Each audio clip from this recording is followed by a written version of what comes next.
नमस्कार दोस्तों, मैं चंदन हमेशा की तरह आज भी आपके लिए एक जानदार कहानी लेकर आया हूँ। क्योंकि मैं हमेशा से ऐसा विश्वास करता हूँ कि सिर्फ कहानी सुना देने से कहानी का कोई महत्व नहीं रह जाता। अगर कहानी में कोई ना कोई सार्थक चीज़ें न छुपी हो, अगर सार्थक नहीं हुई तो फिर बताने का क्या ही मतलब। इस कहानी को सुनाने का मकसद यही है कि आप सब में एक जागरूकता आए और आप सब सतर्क रहें। क्योंकि ये कहानी एक ऐसे जोड़े की है, मैं जोड़ी इसलिए कह रहा हूँ कि जिस कहानी का मैं जिक्र करने वाला हूँ उस कहानी में एक गर्लफ्रेंड और एक बॉयफ्रेंड ये दोनों होते हैं और इसमें इनको पैसे कमाने की इतना ज़्यादा लालच होती है कि ये कुछ भी करने को तैयार होते हैं। ये जो हैं गरीब भोले भाले बुजुर्गों को फंसाते हैं, उनके साथ अश्लील तरह की वीडियो बनाते हैं और ये विदेशी साइटों में डाला करते हैं, जिससे इनकी अच्छी खासी कमाई होती है। कहानी है राजस्थान की। राजस्थान में एक भरतपुर किला होता है। ये गर्लफ्रेंड बॉयफ्रेंड जो हैं वो भरतपुर किले में घूमने के लिए जाते हैं।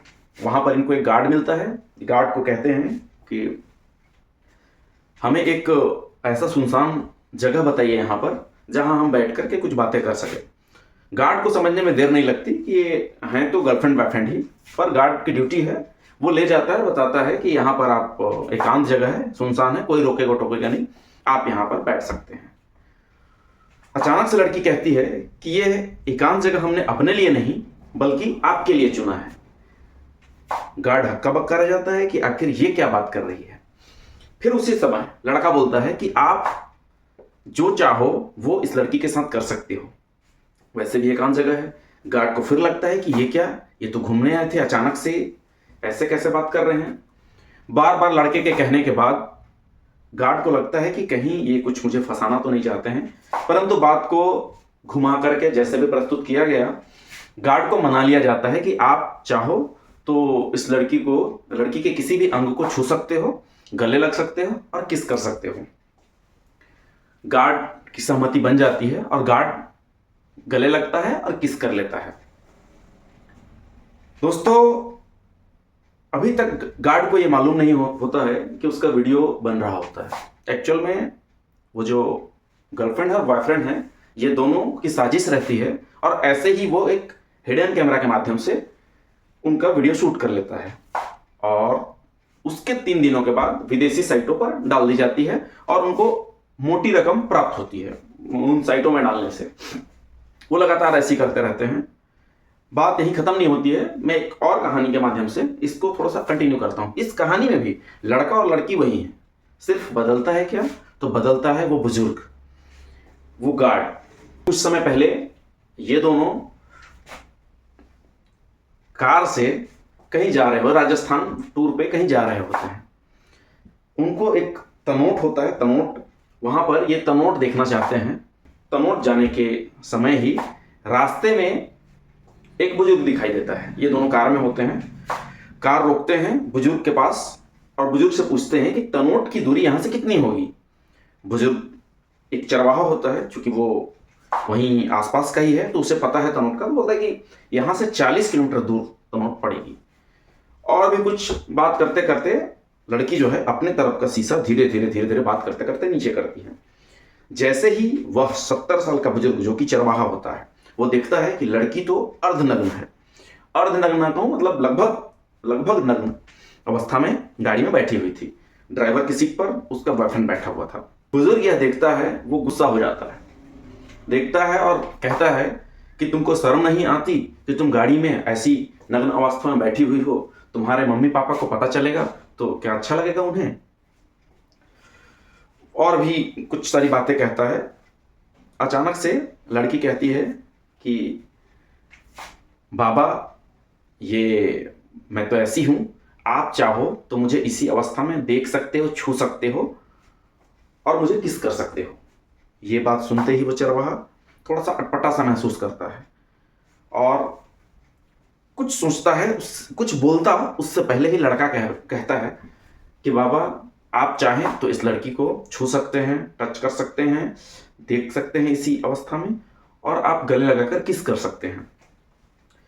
बात कुछ समझ में नहीं आती बुजुर्ग को, परंतु ऐसी थोड़ा थोड़ा बात करते हुए बुजुर्ग को मना लिया जाता है।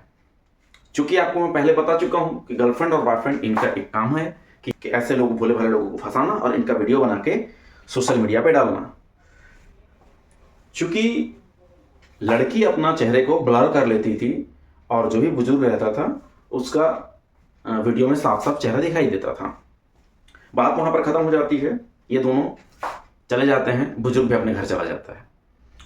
करीबन 3-4 दिन बाद पूरे राजस्थान में इनकी वीडियो वायरल हो जाती है, ये वाली और एक पहले वाली, ये दोनों, जिसमें बुजुर्ग के घर वाले कहीं ना कहीं से पहुंचते पहुंचते पूरे राजस्थान में फैल चुका था। कितने लोग डाउनलोड कर चुके थे, कितने लोग व्हाट्सअप कर लिए, सोशल मीडिया पर तो हो ही गया, तो कितने लोगों ने इसे डाउनलोड करके कहीं ना किसी माध्यम से इसके घर वालों तक पहुंच गया। इनके घर वालों ने वो वीडियो देखा और अपने पिता से पूछा, दरअसल इसके बेटे ने देखा, बेटे ने अपने पिता से पूछा कि पापा जी ये आपने क्या किया है, ये वीडियो ऐसा ऐसा है। जैसे ही यह बात उस बुजुर्ग को पता चलती है कि उसका वीडियो बन चुका है, वो पानी पानी हो जाता है शर्म से और बोलता है कि ये सब उन दोनों गर्लफ्रेंड बॉयफ्रेंड की करतूत है, उस लड़के लड़की की करतूत है। बहुत सारी घर में पारिवारिक बातें चलती हैं। इसके बाद फाइनली ऐसा डिसीजन लिया जाता है उस परिवार के द्वारा कि थाना जा करके एक FIR करा दी जाए उन लड़की और लड़कों के, लड़के और लड़की के खिलाफ एक FIR कंप्लेंट कर दी जाती है। वहीं के तनौट के थाने में जा करके इन्होंने एक FIR दर्ज करा दी। FIR दर्ज कराते ही वहाँ का जो SHO होता है वो IT एक्ट की धाराओं में जिन भी प्रोसेस से ये पता लगाने की कोशिश करता है कि आखिर ये वीडियो किसने बनाई, कब बनाई और ये किस साइट पे अपलोडेड है। चूंकि साइबर सेल के पास ऐसी बहुत सारी सुविधाएं होती हैं जिनसे वो ये पता कर सके कि फर्स्ट टाइम ये कब वीडियो किस मोबाइल से शूट हुआ है, किस पे फॉरवर्ड हुआ है। IP एड्रेस वगैरह कुछ होता है जिससे कि ये पता लगाया जा सकता है। अंततः 5-6 दिनों के अंतराल में ये पता लगा लिया जाता है कि किसके द्वारा ये वीडियो डाला गया है। अंततः पुलिस जाती है और पुलिस उनको उनके फ्लैट से उठा लेती है, जिसमें लड़का और लड़की दोनों होते हैं। दोस्तों, इस कहानी के माध्यम से बताना ये चाह रहा हूं कि आप देखिए, पैसा का लालच इतना बुरा लालच है कि लोग क्या से क्या कर दे रहे हैं। और मजेदार बात तो ये है कि जिस लड़की के बारे में आप अभी सुन रहे हैं, जो कि गर्लफ्रेंड बार बार मैं बोल रहा हूँ, वो एक सॉफ्टवेयर इंजीनियर रहती है। वो ललितपुर की रहने वाली है और वो दिल्ली आती है एक अपने जॉब के सिलसिले में, और दिल्ली में जो है उसकी मुलाकात होती है एक विशालपुर का रहने वाला निवासी होता है, बिहार का लड़के से, और ये दोनों साथ में रहने लगते हैं। चूंकि लड़का भी नौकरी करता है और लड़की भी नौकरी करते हैं, तो ये लोग रूममेट हो जाते हैं, एक ही साथ रहते हैं। लिव इन रिलेशन कह सकते हैं आप, कि जो आजकल जैसा कि प्रचलित है, एक साथ रहते हैं लड़का लड़की, तो लिव इन रिलेशन में रहते हैं।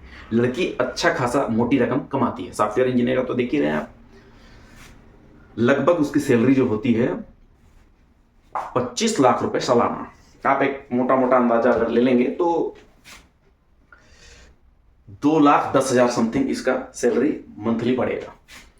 2 लाख रुपए कमाने वाली एक लड़की और पैसों की लालच में ये कैसा घिनौना काम करती है कि एक सॉफ्टवेयर इंजीनियर से एक गंदी फिल्मों की हीरोइन हो जाती है।